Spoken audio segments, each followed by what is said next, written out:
High-level overview of free radicals and antioxidants, and these three bad boys are my very most favorite biohacks for better cellular health, skincare, and longevity. This is astaxanthin. It is a marine-based carotenoid and it functions as an antioxidant. I take it in the summer to keep my skin nice and healthy and protect against any sun damage that's going to cause wrinkling or cause photoaging. One of the reasons why sun exposure can cause so much wrinkling and aging in your skin is because that UV damage is zapping skin cells and damaging the skin cells' DNA, so it's impairing your skin cells' ability to heal, regenerate, and regrow itself or repair itself. UV damage and excess UV radiation can also hurt collagen fibers in your skin, leading to wrinkle formation and accelerated skin aging.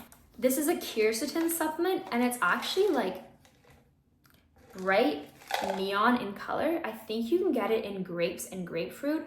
I'll take this about once a month just for cellular support and antioxidant defense against free radicals. This one I use literally every single day. This is chocolate enhanced collagen protein, and it is formulated with organic cacao powder. Cacao is super rich in flavonols, polyphenols, and other antioxidants. And flavonols and polyphenols are very well proven to reduce inflammation and improve blood flow. Because they're able to improve blood flow, they are really great for cognitive health and overall brain health. Because when you're able to reduce inflammation and improve blood flow, now you can get more oxygen, more nutrients delivered to your brain for better brain function. So those three things were my petite little biohacks for better cellular health, longevity, and antioxidant defense. In case you guys weren't aware, I do definitely have a little bit of ADHD, so I made myself an agenda for today's video. And part one on the agenda is what the frick are antioxidants? So let's get that started. Free radicals simplified. Free radicals are things like reactive oxygen species and reactive nitrogen species. Free radicals are so highly reactive, very unstable, and like little angry molecules because their electron situation has been screwed around with. So take superoxide anion for an example. This started off as normal, healthy, stable oxygen. Then all of a sudden, this electron came out of nowhere and zapped the oxygen and made superoxide anion. Superoxide anion is very reactive and very unstable because of this electron. This creates huge problems in biological systems because of how reactive he is. He really wants to dump this electron and get rid of it because he's so unstable. So this electron has induced reactivity in the oxygen molecule, and it has created a reactive oxygen species. He will dump this electron onto things like DNA or lipids in your cells and hurt them. When he's doing that, he's causing huge cellular injury and damage, but he's just made himself happy again because that extra electron is gone and we're just back at normal healthy oxygen. So all these free radicals, reactive oxygen species, reactive nitrogen species, are very highly reactive, very unstable, and they have a strong tendency to cause oxidation or oxidative stress as they themselves try to achieve more stability. Another problem with free radicals is that free radicals can induce more free radicals. They can do something called a chain reaction. So this is hydrogen peroxide. This itself is a reactive oxygen species, but it can also spontaneously break down into two hydroxy radicals. Hydrogen peroxide and hydroxyl radicals can both cause lipid peroxidation. This is when a free radical is zapping lipids or cholesterol or cell membranes and causing oxidative damage to that lipid. Hydroxyl radical zapping a good healthy fat causes a lipid peroxy radical to be produced. This onto the good healthy fat caused damage to the fat, and now you have a reactive fat. So a lot of these free radical mechanisms and oxidative pathways are all connected because really it's all about the electron movement. And this electron can just be bumped to molecule to molecule to molecule to molecule in a chain reaction of oxidation. Actually, little high level overview of the radical chain reaction. It starts with initiation, next there's propagation, and it ends with termination. And most often, termination of the radical chain reaction is with antioxidants, which is why getting in high quality, nutrient dense fruits and vegetables is so important for cellular health because these are major sources of antioxidants. Part two, sources of free radicals. Medication, bad bacteria, antibiotics, vaping, don't vape, it is so bad for you. Smoke and junk food, so fried, ultra processed food. These are all exogenous sources of free radicals. There are endogenous sources as well, so you can get free radicals produced in your body as a result of a healthy immune system just doing its job, and also just normal metabolic processes. Sometimes by accident, electrons can be leaked, react with oxygen, and create superoxide anion. Antibiotics can also be a source of bacteria because certain classes of antibiotics are targeting the bacterial respiratory chain. The respiratory chain is where there's a lot of electron movement going on. So these antibiotics will screw around with the respiratory chain and cause that bad bacteria to produce more free radicals. Because bacteria are single-celled organisms and they're so tiny, this slight increase in free radicals is enough to knock out the bacteria and hopefully heal you from the pathogenic infection. Vaping and smoking, literally so disgusting, so gross. Don't vape, don't smoke. It is so bad for you because it induces so much inflammation, so much oxidative stress and cellular damage, because it just causes a huge amount of free radicals to be produced in your body. There's also other products that you're inhaling when you're vaping and smoking, and these can enter your body, enter your blood, and cause a lot more damage and increase risk of certain cancers. Junk food, ultra processed food, and fried food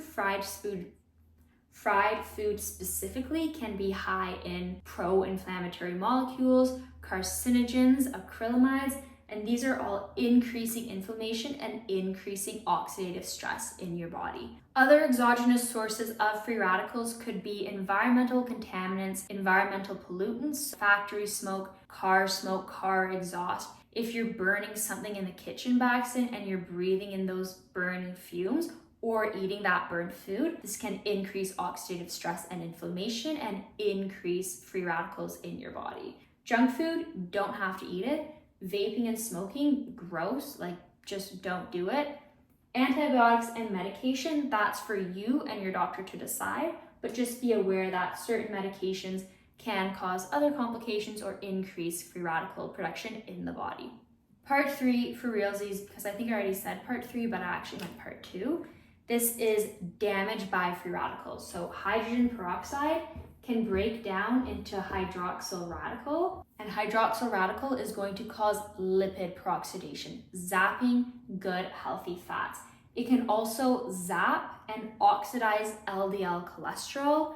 Oxidized LDL cholesterol is majorly associated with atherosclerosis, heart disease, and stroke. In states of high cholesterol, these cholesterol molecules can embed in your artery walls and cause plaque formation and occlude blood flow, so reduce blood flow within your blood vessels. This is really bad for cellular health because now all of a sudden cells and tissues are not getting enough oxygen or nutrients delivered to them for proper healthy functioning. And this can also reduce nutrient and oxygen delivery to your heart muscle, so it can impair cardiac function and increase your risk of heart attack. Inside your mitochondria, there's a lot of electron movement going around, and there's also oxygen sitting inside your mitochondria.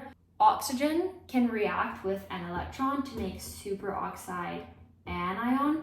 This superoxide anion can cause a huge amount of cellular damage and damage specifically to your mitochondria. Why it is so good at targeting mitochondria is because that's kind of where it's produced. So if you have poor cellular health or poor mitochondrial health, or if you're a little lazy and less active, your electron transport chain can kind of overflow with electrons and begin to leak electrons. These electrons can react with oxygen inside your mitochondria and create superoxide anion. Because superoxide anion is so highly reactive and so unstable, he's pretty much gonna just immediately react and damage components of your mitochondria or damage lipids within your mitochondrial membrane. The more and more damage you have occurring inside your mitochondria, the more and more electrons that mitochondria is gonna now leak, and the more and more superoxide anions you now have floating around your cell, causing increased damage. Ultimately, this all kind of happens in a big vicious cycle of more oxidative stress, more inflammation, and more free radical damage. So it's really important you take good care of your cellular health, you exercise, you don't eat too much sugar, and you take antioxidant supplements if needed.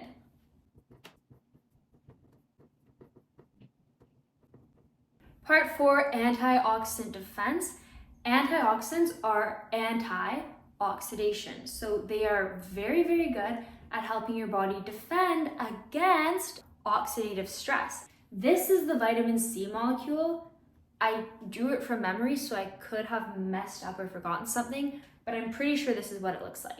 Vitamin C is a very powerful, really great antioxidant because see how it changes right here? It goes from this double bond right here and these two OH groups to no double bond and these two double bonded O groups. This vitamin C molecule can kind of go back and forth as it deals with reactive oxygen species and free radicals. What vitamin C is doing is it is neutralizing the free radical. If this is good, healthy oxygen, and it gets zapped by an electron and becomes bad, unstable superoxide anion, vitamin C or other antioxidants will deal with this electron situation and restore the radical into its good, healthy, normal, happy, stable state. Some antioxidants can not only function directly as an antioxidant, but they can also restore antioxidant function to spent antioxidants. So see how I had this arrow going both ways? You can have vitamin C in its reduced form, or you can have vitamin C in its oxidized form. When vitamin C is working as an antioxidant, it is reducing the reactive molecule and it itself is becoming oxidized. Once vitamin C is oxidized, he can no longer function as an antioxidant unless he is regenerated. So alpha lipoic acid, ALA, that is able to restore antioxidants back into their antioxidant functioning. ALA can restore vitamin C, E, and A, I believe, and then vitamin C itself can restore function to other spent antioxidants. Part 4, proven benefits of antioxidants. Antioxidants reduce vascular inflammation and improve blood flow. When you can improve blood flow, now you can get more oxygen and more nutrients delivered to your brain, but you can also get more metabolic waste products cleared from your brain. So your brain has a very active metabolism. It has a very high need for oxygen and sugars to burn and create energy. But as a consequence of all this increased metabolic activity in your brain, a lot of metabolic waste products are produced, and there is high risk of oxidative stress inflammation and reactive oxygen species causing damage to neurons or the myelin coating your neurons or the mitochondria within your brain. When you have more antioxidants in your diet, or when your body is capable of producing more antioxidants naturally, you will have better cognitive outcomes, better learning, better memory, and better cognitive function as you enter old age. Reactive oxygen species can also oxidize LDL cholesterol. Oxidized LDL cholesterol is very well associated with increased risk of heart disease and stroke and dyslipidemia. It is really really bad for heart health. Antioxidants are also really great at preventing superoxide radical from damaging DNA or causing DNA mutation. And I have a whole video all about that. You can watch it by clicking like right up here. And that's going to conclude today's video because this has been going on and on and on and on forever. So antioxidants and free radicals, this is video 1. I have 4 additional parts planned, and those are going to be about peroxynitrite, superoxide dismutase, vitamin C, and glutathione, and those are all coming out very soon. So have such a good day, and see you later, everybody. Bye-bye.